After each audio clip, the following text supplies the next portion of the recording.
Hi అండి, నమస్తే. Welcome back to Swathi kitchen. నేను మీ స్వాతిని. ఈరోజు మన ఛానల్లో ట్రెడిషనల్ రెసిపీ సేమియా పాయసాన్ని ఎలా ప్రిపేర్ చేసుకోవాలో చూపించబోతున్నాను. ఇంట్లో ఏ అకేషన్స్ ఉన్నా లేదా పూజలు ఉన్నా ఎప్పుడన్నా స్వీట్ తినాలనిపించినా క్విక్గా గుర్తుకొచ్చేది ఏంటంటే సేమియా పాయసం. అందరికీ ఇష్టమైన సేమియా పాయసాన్ని సింపుల్గా ఎలా ప్రిపేర్ చేసుకోవాలో ఈ వీడియోలో చూపిస్తున్నాను. ఇలా ఒకసారి చేసి చూడండి, చాలా టేస్టీగా ఉంటుంది. సేమియా పాయసం గంటల తరబడి ఉన్నా కూడా అసలు చిక్కపడదనమాట. మరి ప్రాసెస్ ఏంటో చూద్దాం రండి. ముందుగా ఒక కడాయిలోకి 2 టేబుల్ స్పూన్ల వరకు నెయ్యి వేసుకోవాలి. నెయ్యి కొంచెం వేడి అయిన తర్వాతకి ఒక 10 నుండి 15 దాకా జీడిపప్పు వేసుకొని కొద్దిగా వేయించుకోండి. ఆ తర్వాతకి మిగిలిన డ్రై ఫ్రూట్స్ మొత్తం వేసుకొని స్టవ్ని లో ఫ్లేమ్లో పెట్టుకొని డ్రై ఫ్రూట్స్ కలర్ చేంజ్ అయ్యేంత వరకు వేయించుకోవాలి.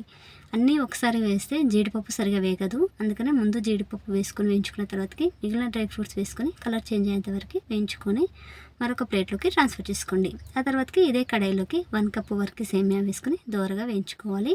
ఇక్కడ నేను ఆల్రెడీ రోస్టెడ్ సేమియా తీసుకున్నాను, అందుకనే ఒక 30 సెకండ్స్ వరకే ఫ్రై చేశాను. ఇన్ కేస్ మీరు నార్మల్ సేమియా తీసుకుంటే మాత్రం కలర్ చేంజ్ అయ్యేంత వరకు ఫ్రై చేసుకోండి. ఆ తర్వాతకి ఇందులోకి 1 కప్పు వరకు వాటర్ పోసుకొని కొద్దిగా ఉడికిన తర్వాతకి 1/2 కప్పు వరకు షుగర్ వేసుకొని కంటిన్యూగా కలుపుతూ ఉండాలండి. ఇలా కలపడం వల్ల సేమియా అనేది ఉండలు కట్టకుండా ఉంటుంది. సేమియా అనేది ఒక 50% ఉడికిన తర్వాతకి ఇందులోకి 3 కప్పుల వరకు పాలు పోసుకోవాలి. అంటే 1 కప్ సేమియాకి 3 కప్పుల వరకు పాలు పడుతున్నాయండి. లీటర్లో చెప్పాలంటే 1/2 లీటర్ వరకు చిక్కడి పాలు తీసుకుంటే సరిపోతుంది అనమాట. సో ఇలా పాలు పోసుకున్న తర్వాతకి ఉండలేం కట్టకుండా మధ్య మధ్యలో కలుపుకుంటూ ఒక 5-6 నిమిషాల పాటు ఉడికించుకోండి. పాలు అనేది మనం పోసిన దానికి కొద్దిగా తగ్గుతాయండి, చిక్కబారడం స్టార్ట్ అవుతుంది.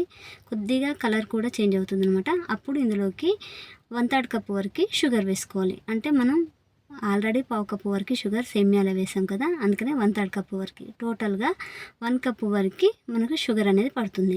ఇన్ కేస్ మీరు స్వీట్ తక్కువ తినాలనిపించిన వాళ్ళు ఒక 2-3 టేబుల్ స్పూన్ వరకు తగ్గించుకొనైనా వేసుకోవచ్చు అనమాట. సో ఇలా షుగర్ వేసుకున్న తర్వాతకి కంటిన్యూగా కలపడం వల్ల షుగర్ మెల్ట్ అయిపోయి పాయసం కూడా కొద్దిగా చిక్కబడుతుంది. ఆ తర్వాతకి ఇందులోకి 1/2 టీ స్పూన్ వరకు ఇలాచి, ముందుగా మనం ఫ్రై చేసి పెట్టుకున్న డ్రై ఫ్రూట్స్ ఉన్నాయి కదా, డ్రై ఫ్రూట్స్ వేసుకొని కొద్దిగా నెయ్యి వేసుకోవాలి. ఫైనల్గా నెయ్యి వేయడం వల్ల పాయసం అనేది చిక్కపడదనమాట.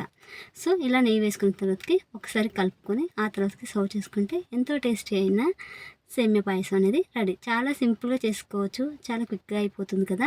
ఒకసారి మరి నేను చెప్పిన వేలో ఒకసారి ట్రై చేయండి. ట్రై చేశాక మీకు ఎలా కుదిరిందో మీ ఫీడ్బ్యాక్ నాతోటి కామెంట్స్లో షేర్ చేయండి. అలాగే వీడియో నచ్చితే ఒక లైక్ కొట్టండి. మీ ఫ్రెండ్స్ అండ్ రిలేటివ్స్ తోటి షేర్ చేసుకోండి. ఇలాంటి క్విక్ అండ్ హెల్దీ రెసిపీస్ కోసం, మోర్ ట్రెడిషనల్ రెసిపీస్ కోసం స్వాతి కిచెన్ని సబ్స్క్రైబ్ చేసుకొని పక్కనున్న బెల్ ఐకాన్ని యాక్టివేట్ చేసుకోండి. Thank you for watching friends.